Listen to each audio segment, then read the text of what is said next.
Bonjour à tous et bienvenue pour cette nouvelle vidéo. Nous recevons aujourd'hui Thierry Scheur, directeur général opérationnel de chez Euriel Service. Bonjour Thierry. Bonjour Mickaël. Enchanté de te recevoir aujourd'hui. Très heureux également. On va parler de points de marché, de la santé, des CPI, des perspectives. Bon, on a quelques minutes pour voir tout ça.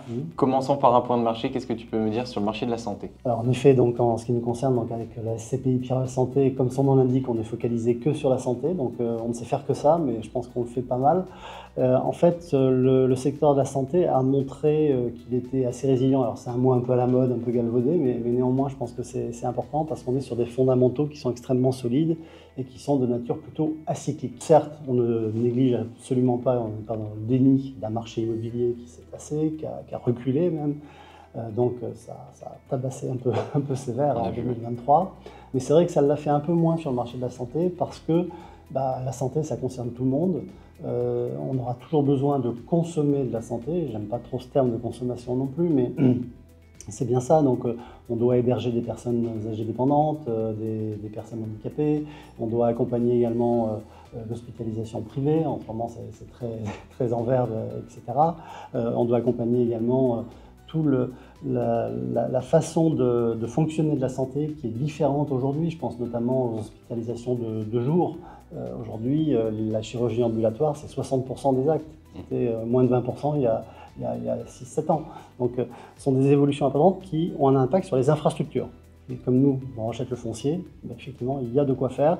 Et de plus en plus d'ailleurs, les exploitants, de qui on est naturellement très proche, nous sollicitent spontanément pour qu'on reprenne la gestion de leur foncier, pour qu'ils se consacrent davantage à leur métier, c'est-à-dire l'exploitation, davantage accoucher, davantage opérer.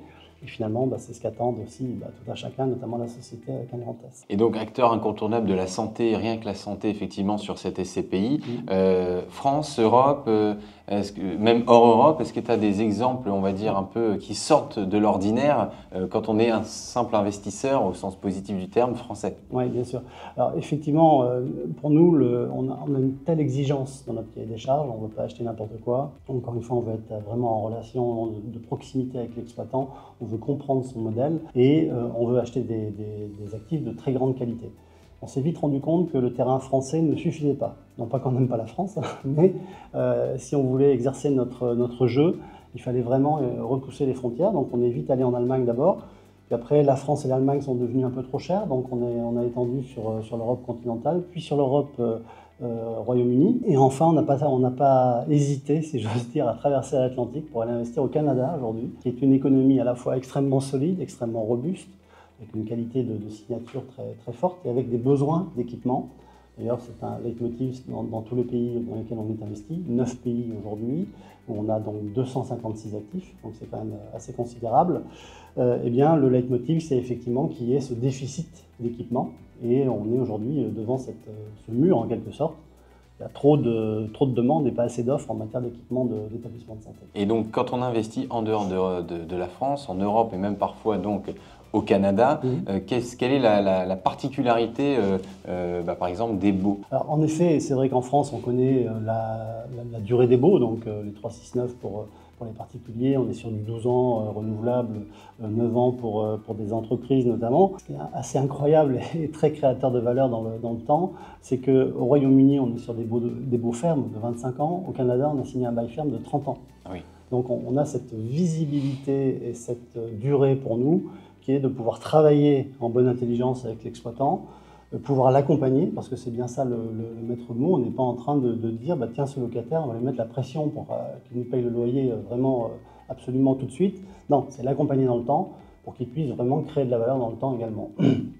Donc tout ça suppose que on travaille avec des gens qui sont capables notamment d'endosser ou d'absorber les indexations de loyer. Aujourd'hui, c'est pas neutre. Donc, et encore une fois, on ne va pas mettre une pression de dingue à un exploitant en disant ton loyer, tu me le dois absolument tout de suite, tant pis si tu mets la clé sous la porte après. Ça, on ne peut pas. Donc, on est toujours en train d'essayer de trouver des aménagements. Et encore une fois, parce qu'on sait qu'on est dans une vision tunnel en termes de durée d'accompagnement de cet exploitant sur aujourd'hui, en moyenne, résiduelle sur l'ensemble du portefeuille, de 17 ans. comprends. Donc, on Effectivement, peut c'est super, mais c'est des métriques importants pour les investisseurs Exactement. particuliers qui nous écoutent. On voit qu'il y a pratiquement 260 actifs dans Pierreval Santé, donc une capitalisation à 3,2 milliards d'euros aujourd'hui. Donc, jusqu'où on peut aller en fait? C'est une question que se posent souvent les particuliers. Est-ce qu'il y a des montants maximum puisque aujourd'hui le terrain est très vaste pour acheter effectivement de l'immobilier bien sûr qualitatif de santé? En effet, le terrain est très vaste, donc mais pour trouver aussi chaussures à notre pied et pour répondre aux exigences de notre cahier des charges, c'est la raison pour laquelle on a dû s'étendre sur des nouveaux territoires. Donc, il y a encore des territoires à explorer, il y a encore du grain à moudre sur certains territoires. Je parlais du Canada. On a un actif aujourd'hui au Canada, mais on a identifié plein de choses qui correspondraient véritablement à ce cahier des charges. Donc là, effectivement, il y a beaucoup de choses à faire. Alors, statutairement parlant, mais bon, ce sont des choses qu'on peut faire évoluer assez facilement. On est limité, entre guillemets, à 5 milliards. Ça nous laisse quand même de quoi parvenir. Je pense que le maître mot, là aussi, au vu du poids de ce véhicule, 3,2 milliards, on n'est pas très nombreux sur le marché à peser plus de 3 milliards. Donc on est à la fois très fiers de ça, parce qu'au-delà des 3 milliards, moi ce qui m'importe, c'est qu'il y a 58 000 associés. Donc il y a des gens derrière qui nous ont fait confiance grâce à des gens qui jouent le rôle d'intermédiaire et de conseiller tel que Minity, donc merci. Ces retours sur investissement et la bonne gestion, c'est à eux qu'on le doit. Donc ça, c'est important de toujours trouver cette dynamique. Donc ce qui est important pour nous de trouver, c'est que bien que 3 milliards bien que 256 actifs, il faut conserver cette agilité. Et donc, c'est la raison pour laquelle on va chercher des nouveaux territoires, des nouveaux secteurs d'activité, parce que là aussi, la santé, c'est pas monolithique. Donc, c'est souvent monovalent pour les exploitants, c'est monolocataire, mais c'est pas monolithique. Donc, on peut identifier à peu près une vingtaine de sous-secteurs d'activité dans le monde de la santé, entre l'hébergement, personnes âgées dépendantes, personnes handicapées, personnes seniors, co-living, hôtel hospitalier. Deuxième pan important, c'est tout ce qui relève des soins, les différentes cliniques, il y a une dizaine de sortes de cliniques, les laboratoires, les centres d'analyse, les maisons médicales, etc., voire aussi des entrepôts ou des bureaux, des sièges sociaux, toujours liés à la santé. Entrepôts pharmaceutiques possible. Exactement, oui. Exactement, toujours liés à la santé, c'est ça qui nous intéresse. Donc, on n'a encore pas tout exploré, donc déjà, on n'a encore pas tout investi en matière de territoire, donc la diversité sectorielle et géographique, c'est pour nous la meilleure dispersion des risques que l'on peut apporter et devoir finalement à nos 58 000 associés. Merci beaucoup pour cette transparence. On a vu certains métriques, ces points importants de Pierreval Santé. Si on fait un focus sur les rendements, parce qu'aujourd'hui c'est important quand même. Bien sûr, on n'a pas à rougir. Loin s'en faut, puisque donc on a déjà un TRI maintenant de 10 ans, puisqu'on a fêté nos 10 ans il y a une semaine. Bravo, bon anniversaire. C'est gentil.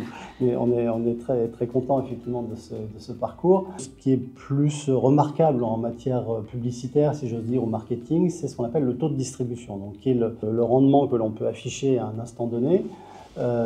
Sur l'année 2023, il est de 5,10.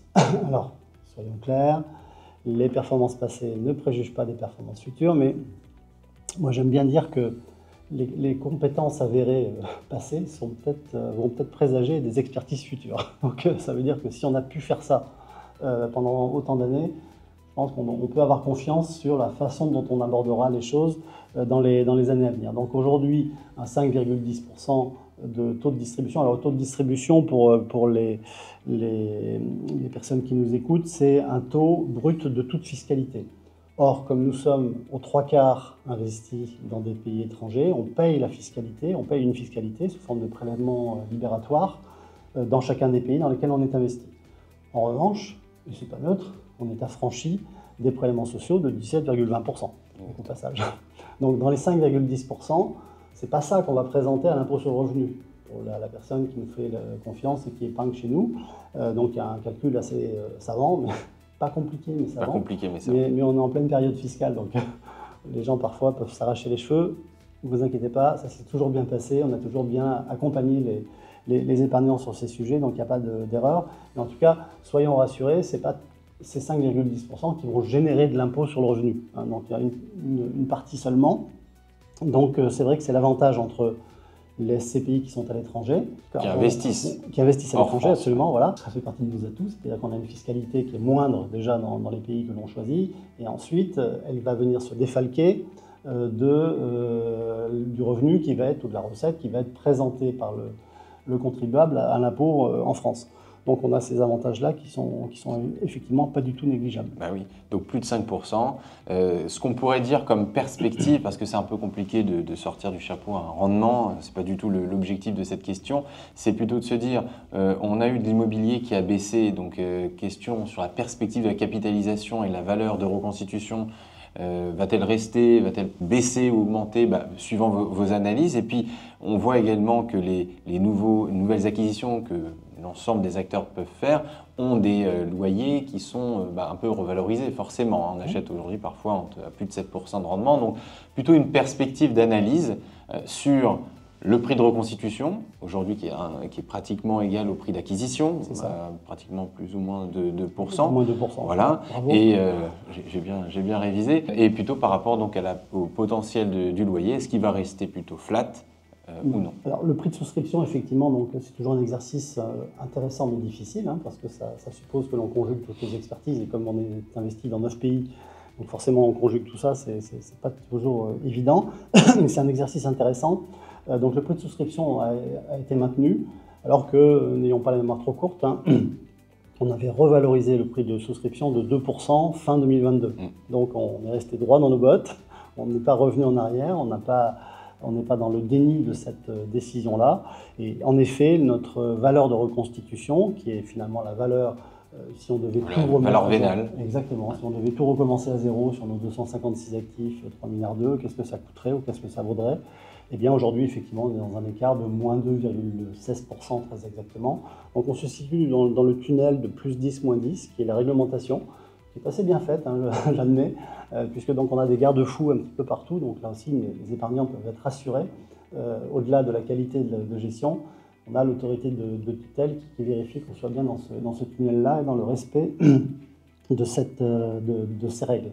Donc ça, c'est effectivement pour nous là aussi un cahier des charges important et on doit tout ça. Alors sur les perspectives, comme je le disais, on est sur un marché qui est encore en construction, qui est encore en besoin d'équipement. Donc les deux moteurs de ce marché qui sont importants, qui sont l'économie de la longévité, on vit de plus en plus vieux, qui a des besoins de plus en plus importants, et la façon de consommer la santé autrement. Ces deux piliers font que fondamentalement, de façon structurelle, on a des besoins extrêmement importants, d'autant que le privé ne réussira pas sans le public et le public ne réussira pas sans le privé. Donc il faut que la conjugaison de ces deux grands acteurs puisse se mettre autour de la table pour pouvoir contribuer à cette économie de la santé.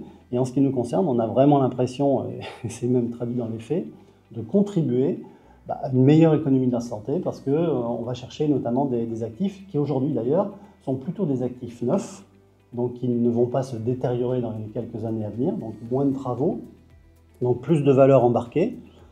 On accompagne également sur des VFA, donc des actifs en construction, qui vont entrer dans le portefeuille prochainement.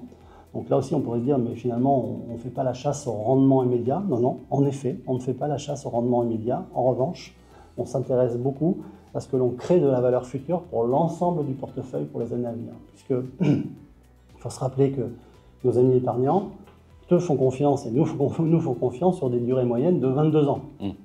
Donc, moi, je ne suis pas là pour faire un coup, je suis là pour donner de la valeur au portefeuille pour qu'on puisse être serein quand on se regarde droit dans les yeux et qu'on se dise, voilà, oui, on est là embarqués ensemble pour un moment, on n'est pas là pour faire des allers-retours, ce n'est pas la bourse, même s'il y a des cycles dans le monde de l'immobilier, mais ce n'est pas fait pour ça.